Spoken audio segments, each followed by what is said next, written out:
Ideas എല്ലാവർക്കും പുതിയൊരു വീഡിയോയിലേക്ക് വീണ്ടും സ്വാഗതം. ഇന്ന് നല്ലൊരു സോയ എഗ് മസാലയാണ് തയ്യാറാക്കിയിട്ട് എടുക്കുന്നത്. ചോറിൻ്റെ കൂടെയും ചപ്പാത്തിയുടെ ഒക്കെ കൂടെ കഴിക്കാട്ടോ, നല്ല ടേസ്റ്റാണ്. പിന്നെ ഇത് തയ്യാറാക്കിയിട്ട് എടുക്കാനും വളരെ എളുപ്പമാണ് കേട്ടോ. അപ്പോൾ നമുക്കൊരു സോയ എഗ് മസാല എങ്ങനെയാണ് തയ്യാറാക്കിയിട്ട് എടുക്കാമെന്ന് നോക്കാം. അപ്പോൾ അതിന് മുന്നേറ്റ് നമ്മുടെ ചാനൽ ആദ്യമായിട്ട് കാണുന്നവരൊക്കെ ഉണ്ടെങ്കിൽ ഒന്ന് സബ്സ്ക്രൈബ് ചെയ്യണേ, കൂടെ തന്നെ ലൈക്ക് ചെയ്യാൻ മറക്കരുത്. പിന്നെ ഹൈപ്പ് കൂടെ ഒന്ന് ചെയ്യണം കേട്ടോ. അപ്പോൾ നമുക്കിത് എങ്ങനെയാണ് തയ്യാറാക്കിയിട്ട് എടുക്കാമെന്ന് നമുക്ക് നോക്കാം. അപ്പോൾ ഈ ഒരു റെസിപ്പി തയ്യാറാക്കിയിട്ട് എടുക്കാനായിട്ട് ഞാനിവിടെ 50 ഗ്രാം സോയ ചങ്ക്സ് ആണ് എടുത്തിട്ടുള്ളത്. അപ്പോൾ ഞാനിവിടെ വലിയ സൈസിലുള്ള സോയ ചങ്ക്സ് ആണ് എടുത്തിട്ടുള്ളത്. അപ്പോൾ ഇതിന് പകരമായിട്ട് ചെറിയ സൈസിലുള്ളത് എടുത്താലും മതി കേട്ടോ, ഏതായാലും കുഴപ്പമില്ല. ഇനി ഇതിലേക്ക് നല്ല തിളച്ച വെള്ളം ഒഴിച്ച് കൊടുക്കാം. എന്നിട്ട് ഇതൊരു 10 മിനിറ്റ് മാറ്റി വയ്ക്കാം കേട്ടോ, നല്ലോണമൊക്കെ ഒന്ന് കുതിർന്ന് കിട്ടണം. അപ്പോൾ ഇതിന് പകരമായിട്ട് വെള്ളത്തിലൊക്കെ ഇട്ട് തിളപ്പിച്ചിട്ട് ഇങ്ങനെ വേവിച്ചിട്ട് എടുത്താലും മതി കേട്ടോ. ഞാനിപ്പോൾ എളുപ്പത്തിന് വേണ്ടിയിട്ട് ഇതുപോലെയാണ് ചെയ്യണത്. ഞാനിവിടെ ഒരു പിടിയോളം ചുമന്നുള്ളിയാണ് എടുത്തിട്ടുള്ളത്. കൂടെ തന്നെ ഒരു 5 അല്ലി വെളുത്തുള്ളി അല്ലി കൂടെ എടുത്തിട്ടുണ്ട്. അപ്പോൾ ഇതിൻ്റെ തൊലിയൊക്കെ മാറ്റിയിട്ട് കഴുകി വൃത്തിയാക്കി വെച്ചിട്ടുള്ളതാണ്. ഇനി ഇത് നല്ലോണം ഒന്ന് ചതച്ചെടുക്കാം കേട്ടോ, ഒരുപാട് അരച്ചെടുക്കേണ്ട, ജസ്റ്റ് ഒന്ന് ചതച്ചിട്ട് എടുത്താലും മതി. അപ്പോൾ അത് ഈ ഒരു പരുവത്തിലാക്കി എടുത്തിട്ടുണ്ട്. ഇനി കുതിർത്ത് എടുത്തിട്ടുള്ള സോയ എടുക്കാം. എന്നിട്ട് അതിലത്തെ വെള്ളമൊക്കെ നല്ലോണമൊക്കെ ഒന്ന് പിഴിഞ്ഞ് മാറ്റാം കേട്ടോ. അതുപോലെ ഒന്ന് പിഴിഞ്ഞ് എടുത്തതിന് ശേഷം ചെറുതാക്കിയിട്ടൊന്ന് കട്ട് ചെയ്ത് മാറ്റി വയ്ക്കാം. ഒരു പാത്രം അടുപ്പത്ത് വെച്ച് കൊടുത്തതിന് ശേഷം ഒരു ടീസ്പൂൺ ഓയിലോ അതല്ലെങ്കിൽ വെളിച്ചെണ്ണ ഒഴിച്ച് കൊടുക്കാം കേട്ടോ. അതിന് ശേഷം ഇതിലേക്കൊരു 4 കോഴിമുട്ട ഒന്ന് പൊട്ടിച്ച് ഒഴിച്ച് കൊടുക്കാം. എന്നിട്ട് ഇതിലേക്കൊരു 1/4 ടീസ്പൂൺ ഉപ്പും 1/4 ടീസ്പൂൺ കുരുമുളക് പൊടി കൂടെ ചേർത്ത് കൊടുത്തതിന് ശേഷം ഇതൊന്ന് മിക്സ് ആക്കിയിട്ട് എടുക്കുക. ഇതുപോലെ ഒന്ന് മിക്സ് ആക്കി എടുത്തതിന് ശേഷം ഒരു 2 സെക്കൻഡ് അങ്ങനെ തന്നെ വെക്കാം കേട്ടോ. അതിന് ശേഷം വേണം ഇതൊന്ന് ഇളക്കി കൊടുക്കാനായിട്ട്.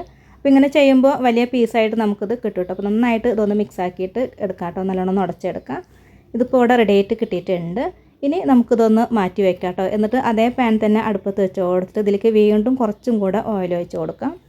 ഒരു എണ്ണ ഒന്ന് ചൂടായിട്ട് വന്നു കഴിഞ്ഞാൽ പിന്നെ ഇതിലേക്ക് ഒരു നുള്ള് മഞ്ഞൾപ്പൊടി ചേർത്ത് കൊടുക്കാം. 1/4 ടീസ്പൂൺ ഉപ്പും 1/4 ടീസ്പൂൺ മുളക് പൊടി കൂടെ ചേർത്ത് കൊടുത്തതിന് ശേഷം ഇതൊന്ന് ഇളക്കി കൊടുക്കാം കേട്ടോ. ഈ ഒരു പൊടികളൊന്ന് ചൂടാക്കി എടുക്കാം. അതിന് ശേഷം പിന്നെ ഇതിലേക്ക് നമുക്ക് നേരത്തെ റെഡിയാക്കി വെച്ചിട്ടുണ്ടായിരുന്ന സോയ ചേർത്ത് കൊടുക്കാം. അപ്പോൾ സോയ ഞാൻ നേരത്തെ കട്ട് ചെയ്തിട്ട് വെക്കണമെന്ന് പറഞ്ഞില്ല. അപ്പോൾ ഇതുപോലെ ഒന്ന് കട്ട് ചെയ്തിട്ട് വേണം കേട്ടോ ചേർത്ത് കൊടുക്കാനായിട്ട്. ചെറിയ സൈസായിട്ടുള്ള സോയന് എടുക്കണമെന്നുണ്ടെങ്കിൽ കട്ട് ചെയ്തിട്ട് എടുക്കേണ്ട ആവശ്യമൊന്നുമില്ല കേട്ടോ. ഇനി നന്നായിട്ട് ഒന്ന് ഇളക്കി കൊടുത്തിട്ട് ഒന്ന് ഫ്രൈ ആക്കി എടുക്കാം. ഇതിപ്പോൾ ഒന്ന് ഫ്രൈ ചെയ്തിട്ട് എടുത്തിട്ടുണ്ട് കേട്ടോ. ഒരുപാട് ഇങ്ങനെ ഡ്രൈ ആക്കി എടുത്തിട്ടില്ല. അങ്ങനെ കടിക്കാൻ പറ്റാത്ത പരുവത്തിലൊന്നും ആക്കി എടുക്കുകയൊന്നും ചെയ്യരുത്. നല്ല സോഫ്റ്റായിട്ട് തന്നെ വേണം കേട്ടോ ഇതിരിക്കാനായിട്ട്. ഇതിപ്പോൾ റെഡി ആയിട്ട് വന്നിട്ടുണ്ട്. ഇനി നമുക്കിതൊന്ന് എടുത്ത് മാറ്റാം. അതിന് ശേഷം അതേ പാത്രം തന്നെ അടുപ്പത്ത് വെച്ച് കൊടുത്തിട്ട് ഇതിലേക്കൊരു 2 ടേബിൾ സ്പൂൺ അളവിൽ ഓയിൽ വെച്ച് കൊടുക്കാം. ഇതൊന്ന് ചൂടായിട്ട് വന്നു കഴിഞ്ഞാൽ ഒരു നുള്ള് ചെറിയ ജീരകം ചേർക്കാം. ജീരകം ചേർത്ത് ഒന്ന് പൊട്ടി വന്ന് കഴിഞ്ഞാൽ പിന്നെ ഇതിലേക്ക് ചതച്ചെടുത്തിട്ടുണ്ടായിരുന്ന ആ ഒരു വെളുത്തുള്ളിയും ചുമന്നുള്ളി ഉണ്ടല്ലോ, അത് ചേർത്ത് കൊടുക്കാം. എന്നിട്ട് ഇതൊന്ന് വഴറ്റിയെടുക്കാം. ഇത് വഴറ്റിയെടുക്കണം. അതേ സമയത്ത് തന്നെ ഒരു പച്ചമുളക് കട്ട് ചെയ്തിട്ടുള്ളതും പിന്നെ കുറച്ച് കറിവേപ്പിലും കൂടെ ചേർത്ത് കൊടുക്കണം കേട്ടോ. എന്നിട്ട് വേണം കേട്ടോ അതൊന്ന് വഴറ്റിയെടുക്കാനായിട്ട്. ഇതിലേക്ക് ചേർത്തിട്ടുള്ള ഉള്ളിയൊക്കെ നല്ലോണമൊക്കെ ഒന്ന് മൂത്ത് വരുന്നത് വരയ്ക്ക് വേണം കേട്ടോ വഴറ്റിയെടുക്കാനായിട്ട്. അപ്പോൾ ഞാനിത് കുറച്ച് നേരം നന്നായിട്ടൊക്കെ ഒന്ന് വഴറ്റിയെടുത്തിട്ടുണ്ടായിരുന്നു. ഇതിലേക്ക് പൊടികൾ ചേർക്കാം. 1/2 ടീസ്പൂൺ മുളക് പൊടിയും 1/2 ടീസ്പൂൺ മല്ലിപ്പൊടിയാണ് ഇട്ട് കൊടുത്തിട്ടുള്ളത്. ഇനി 1/4 ടീസ്പൂൺ മഞ്ഞൾപ്പൊടിയും ഒരു നുള്ള് ഗരം മസാലപ്പൊടി അല്ലെങ്കിൽ ചിക്കൻ മസാല ചേർക്കാം കേട്ടോ. ഞാനിപ്പോൾ ഇവിടെ ചിക്കൻ മസാലയാണ് ചേർത്ത് കൊടുക്കുന്നത്. ഇതും കൂടെ ചേർത്ത് കൊടുത്ത് കഴിഞ്ഞാൽ പിന്നെ ഇതിലേക്ക് കുറച്ച് ഉപ്പും കൂടെ ചേർക്കാം. എന്നിട്ട് എല്ലാം കൂടെ ഒന്ന് വഴറ്റിയെടുക്കാം.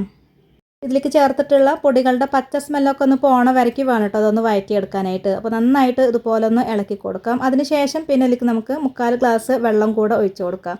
വെള്ളം ഒഴിച്ച് കൊടുക്കുമ്പോൾ നല്ല ചൂടുള്ള വെള്ളം തന്നെ വേണം കേട്ടോ ഒഴിച്ച് കൊടുക്കാനായിട്ട്. ഇപ്പോൾ വെള്ളമൊക്കെ ഒഴിച്ച് കൊടുത്തിട്ട് ഒന്ന് മിക്സാക്കി കൊടുത്തതിന് ശേഷം പിന്നെ ഇതിലേക്ക് നമുക്ക് നേരത്തെ റെഡിയാക്കി വെച്ചിട്ടുണ്ടായിരുന്ന മുട്ട ചേർത്ത് കൊടുക്കാം. കൂടെ തന്നെ ഫ്രൈ ചെയ്തിട്ടുള്ള സോയ ചങ്ക്സ് കൂടെ ഇട്ട് കൊടുത്തിട്ട് നന്നായിട്ട് എല്ലാം കൂടെ ഒന്ന് മിക്സാക്കിയിട്ട് എടുക്കാം. ഇപ്പോൾ ഇളക്കി കൊടുക്കുന്ന സമയത്ത് ഇതിലിപ്പോൾ കുറച്ച് വെള്ളം ഉണ്ടാവും. അപ്പോൾ അതൊക്കെ ഒന്ന് ഡ്രൈ ആക്കിയിട്ട് എടുക്കണം കേട്ടോ. അപ്പോൾ നന്നായിട്ട് ഇളക്കി കൊടുത്തിട്ട് ഇതൊന്ന് ഡ്രൈ ആക്കിയിട്ട് എടുക്കാം. ഇപ്പോൾ ഇതിലത്തെ വെള്ളമൊക്കെ നല്ലോണം തന്നെ വറ്റിയിട്ട് ഇങ്ങനെ ഡ്രൈ ആയി കിട്ടിയിട്ടുണ്ട്. ഇനി ഇതിലേക്ക് നമുക്ക് അവസാനമായിട്ട് കുരുമുളക് പൊടിയോ അതല്ലെങ്കിൽ ഉണക്കമുളക് ചതച്ചതോ ചേർത്ത് കൊടുക്കാം കേട്ടോ. ഞാനിപ്പോൾ ഇവിടെ ഉണക്കമുളക് ചതച്ചതാണ് ചേർത്തിട്ടുള്ളത്. എന്നിട്ട് എല്ലാം കൂടെ ഒന്ന് മിക്സ് ആക്കിയിട്ട് എടുത്തു കഴിഞ്ഞാൽ നമ്മുടെ വളരെ ടേസ്റ്റി ആയിട്ടുള്ള ഈ ഒരു സോയ എഗ് മസാല അവിടെ തയ്യാറായി കഴിഞ്ഞു. അപ്പോൾ സോയ വാങ്ങിക്കുമ്പോൾ ഇനി ഇതുപോലൊന്ന് ട്രൈ ചെയ്ത് നോക്കണം കേട്ടോ. നല്ല ടേസ്റ്റാണ് കേട്ടോ ഇത് കഴിക്കാനായിട്ട്. ചോറിൻ്റെ കൂടെയും ചപ്പാത്തിൻ്റെ ഒക്കെ കൂടെ നല്ല ടേസ്റ്റാണ് ഇത് കഴിക്കാൻ.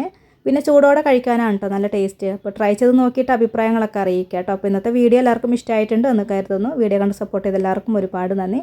അപ്പോൾ ഇനി അടുത്ത നല്ലൊരു റെസിപ്പി വീഡിയോ ആയിട്ട് വീണ്ടും കാണാം.